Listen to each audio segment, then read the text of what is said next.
நீர்வரத்து 8,000 கன அடியாக குறைந்தது. ஒகேனக்கலில் பரிசல் இயக்க 23 நாட்களுக்கு பிறகு அனுமதி. அருவியில் குளிக்க தொடர்ந்து தடை. தருமபுரி மாவட்டம் பென்னாகரம் அடுத்த ஒகேனக்கலுக்கு நீர்வரத்து வினாடிக்கு 8,000 கன அடியாக குறைந்ததால் காவிரி ஆற்றில் பரிசல் இயக்க மாவட்ட நிர்வாகம் அனுமதி வழங்கியுள்ளது. அருவியில் குளிப்பதற்கான தடை தொடர்ந்து நீடித்து வருகிறது. கர்நாடகா மற்றும் கேரளா காவிரி நீர்பிடிப்பு பகுதிகளில் கனமழை பெய்தது. இதன் காரணமாக கர்நாடக மாநிலத்தில் உள்ள கபினி கிருஷ்ணராஜ சாகர் அணைகள் அதனுடைய முழு கொள்ளளவை எட்டியது. இதன் காரணமாக அணைகளில் இருந்து அதிக அளவில் உபரி நீர் வெளியேற்றப்பட்டது. இதன் காரணமாக ஒகேனக்கலுக்கு நீர்வரத்து அதிகரித்தது. இதனால் ஒகேனக்கல் காவிரி ஆற்றில் வெள்ளப்பெருக்கு ஏற்பட்டது. ஒகேனக்கல் காவிரி ஆற்றில் நீர்வரத்து அதிகரித்ததால் கடந்த ஜூலை மாதம் 15ஆம் தேதி முதல் தொடர்ந்து 23 நாட்களாக காவிரி ஆற்றில் பரிசல் இயக்கவும் அருவியில் குளிக்கவும் மாவட்ட நிர்வாகம் தடை விதித்தது. இந்த நிலையில் கர்நாடக அணைகளில் இருந்து திறந்துவிடப்படும் நீரின் அளவு குறைக்கப்பட்டதால் ஒகேனக்கலுக்கு நீர்வரத்து குறைய தொடங்கியது. நேற்று ஒகேனக்கல் காவிரி ஆற்றில் நீர்வரத்து வினாடிக்கு 12,000 கன அடியாக இருந்த நிலையில் நீர்வரத்து படிப்படியாக குறைந்து இன்று காலை நிலவரப்படி 8,000 கன அடியாக குறைந்தது. ஒகேனக்கலுக்கு நீர்வரத்து குறைந்ததால் பரிசல் இயக்க விதிக்கப்பட்ட தடையை மாவட்ட நிர்வாகம் நீக்கி உத்தரவிட்டது. அருவியில் குளிக்க விதிக்கப்பட்ட தடையானது தொடர்ந்து நீடிக்கிறது. மேலும் பரிசல் இயக்கமானது மேட்டூர் அணையின் நீர்த்தேக்க பகுதியான சின்னாறு பரிசல் துறையிலிருந்து கோத்திக்கல் வழியாக தொங்குபாலம் மெயினருவி மணல் திட்டு வரை பரிசல் இயக்க மாவட்ட நிர்வாகம் அனுமதி அளித்ததை அடுத்து இன்று மாவட்ட நிர்வாகம் சார்பில் பென்னாகரம் ஊராட்சி ஒன்றிய அலுவலர் சுருளிநாதன் மற்றும் சகிலா மென்னாகரம் சட்டமன்ற உறுப்பினர் GK மணி MLA ஆகியோர் நேரில் பார்வையிட்டு ஆய்வு மேற்கொண்டனர். இந்த ஆய்வில் பென்னாகரம் ஒன்றிய குழு தலைவர் கவிதா ராமகிருஷ்ணன், துணை வட்டார வளர்ச்சி அலுவலர் ஒகேனக்கல் பாலாஜி, கூத்தப்பாடி ஊராட்சி மன்ற தலைவர் பாஸ்கர், கூத்தப்பாடி ஊராட்சி செயலாளர் குமரன் மற்றும் பலர் கலந்து கொண்டனர். ஒகேனக்கல் தமிழ்நாட்டின் மிக முக்கியமான சுற்றுலா தலம். இந்த சுற்றுலா தலத்தை மேம்படுத்துவதற்கு இன்னும் பார்வையிடுவதற்காக நாங்கள் வந்தோம். உடன் அதிகாரிகளும் வந்திருக்கிறார்கள். குறிப்பாக கடந்த சில நாட்களாக காவிரியில் வெள்ளப்பெருக்கெடுத்து ஆர்ப்பரித்து கொட்டியது. இந்த ஒகேனக்கல் நீர்வீழ்ச்சி எல்லா பகுதிகளிலேயும் வெள்ளப்பெருக்கு அதிகமாக இருந்து பல சேதங்களை எல்லாம் உண்டாக்கி இருக்கிறது. வெள்ளப்பெருக்கு அதிகமாக இருந்ததுனால சுற்றுலா பயணிகளும் வரல, பரிசல் ஓட்டுவதும் நிறுத்தி வைக்கப்பட்டிருந்தது. இப்படி எல்லாமே ஸ்தம்பிச்சு போன மாதிரி இருந்தது. இப்போ காவிரியில் நீர்வரத்து குறைஞ்சிருச்சு.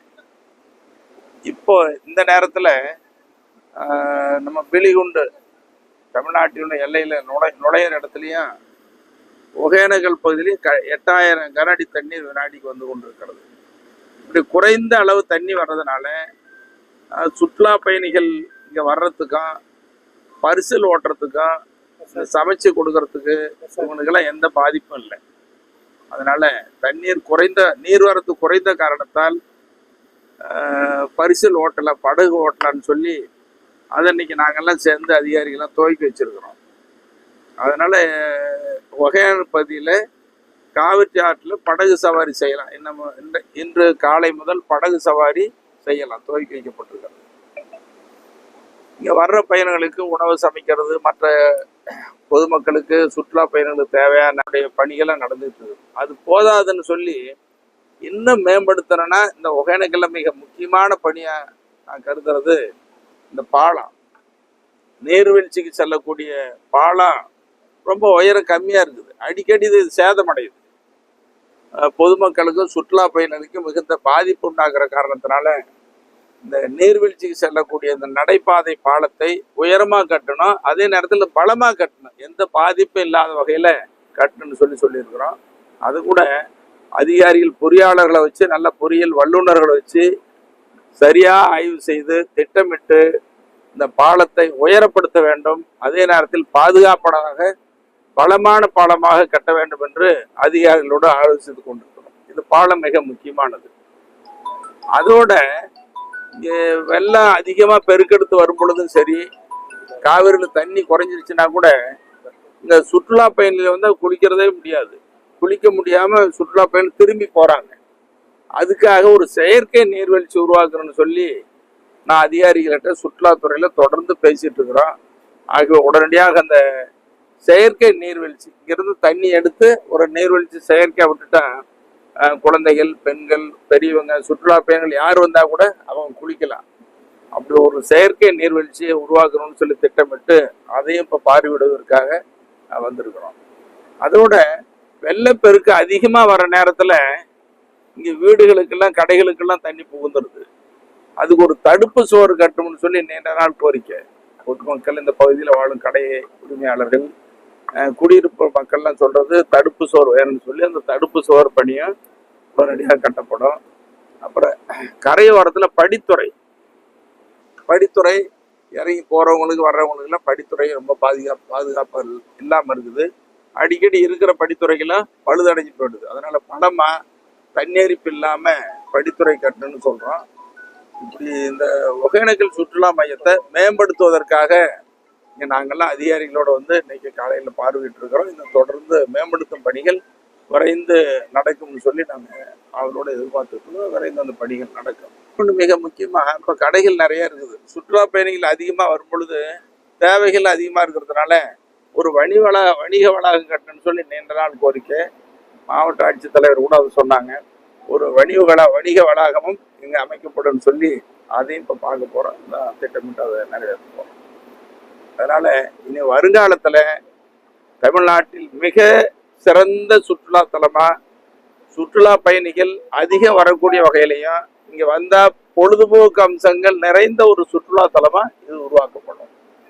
சுற்றுலா பயணிகளை அதிகமா ஈர்க்கிற சுற்றுலா தலமாவும் ஒகேனக்கல் அமைங்கிறதா நோக்கமா வச்சு செயல்படணும். சுற்றுலா பயணிகள் அதிகமா வர்ற நேரத்துல எல்லாரும் சொந்த வண்டிகள்ல நிறைய வர்றாங்க. பேருந்துகள் மற்ற வண்டிகள்லாம் வருது.